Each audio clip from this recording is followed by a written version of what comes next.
travel with me. Hey fellow humans, Mina here. Welcome back to another Drive and Talk Bali edition.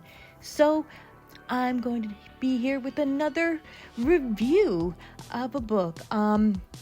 This book is Loath to Love You, the STEMinist novellas collection by Ali Hazelwood.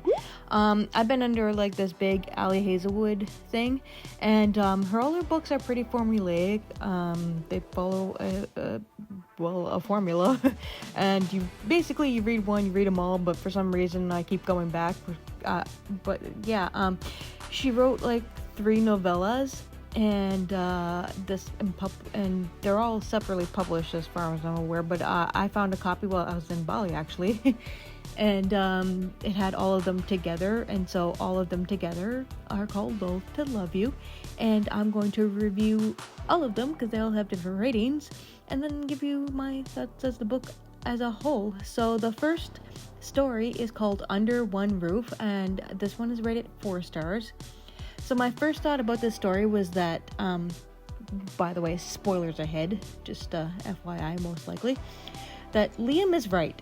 He just solved all of Mara's problems by trying to buy her out, because like she gets a house in someone's will, her mentor's will, and so she's moving into it, and she's like, I'm just gonna be here until I can afford to move out. But like this guy who's already living there, because he also co-owns the house, he's just like, he tried to solve her problems by buying her out. She could have gotten her own place with no roommate, paid rent, and more.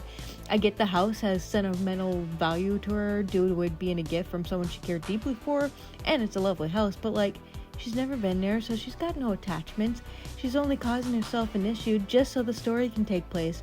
I bet Mara would have 100% taken the cash offer and pieced out in real life. But as I said, there wouldn't be a story if she did this. And just like all of Hazelwood's stories, there's the miscommunication trope, or in this case, its cousin, the not talking about your issues at all despite being adults at its finest. Also, assuming things about someone so that you don't have said conversations and end up in the mess you were in is strong in this book. The epilogue to this novella was a bit useless. The last chapter ended perfectly, and the epilogue added absolutely nothing. We already knew from how the last chapter went that Mara wouldn't move out. We didn't need a few paragraphs telling us that in a boring way. So the second novella is called Stuck With You, and I rated this one 3 stars. So, Sadie's superstitions sound more like the beginning of OCD rituals to me. I'm no doctor though, but I do actually have OCD, but superstition rituals can seem a bit like OCD rituals, so what do I know? Also, Sadie assuming Eric doesn't speak English. He's from some Scandinavian country, I can't recall. Then miming her words was so cringeworthy. I felt embarrassed for her. They seemed madly in love, and they really do have great chemistry and a lot in common, but they've known each other for like 3 weeks and barely talked during that time. Seems a bit unrealistic to me, and very insta-lovey. I'm not usually a huge fan of the insta-love. Like the last story, the epilogue was also very useless, maybe even more so in this one. I enjoyed the story, but not fully. It was just okay. And the last one was Below Zero. I rated this one 5 stars. I love that we have an openly bi and sex positive MC. I also absolutely loved all the science stuff in this story. Science and spice are why we read Hazelwood stories, are they not? Hazelwood has a pretty formulaic storytelling, but we keep coming back for the sexy science. I found the science part to be lacking in the first 2 stories, but with this last one we get so much of it, and honestly I'm here for it. I also felt that the relationship between Hannah and Ian was the most believable of all the 3 stories, and they did talk things over more than most Hazelwood couples do. This was by far the best story out of the 3, not to mention the epilogue actually added something and a little nice touch to the story.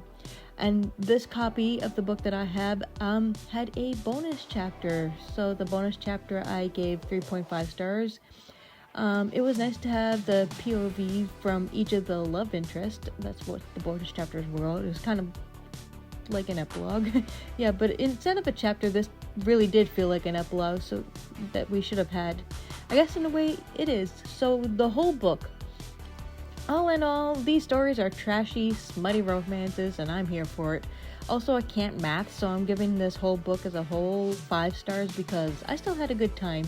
Bonus for all the stories connecting. So yeah, that's my thought on Hazelwood's Loath to Love You feminist novellas. Each story are rated separately, but I give the book as a whole 5 stars because, as I mentioned before, even though they have problems and I might have issues with them, I still enjoyed the read, and so that's why it's getting 5 stars as a whole, even though not all the stories are 5-star worthy. But yeah, let me know what you guys think. Have you read any of Hazelwood's books before? Do you agree that they're pretty formulaic, and do you care? Why not? Do you agree with me? Why not? Let me know in the comments down below. I'd love to hear from you, because if you've read any Hazelwood book, like I said, you've read them all. So yeah.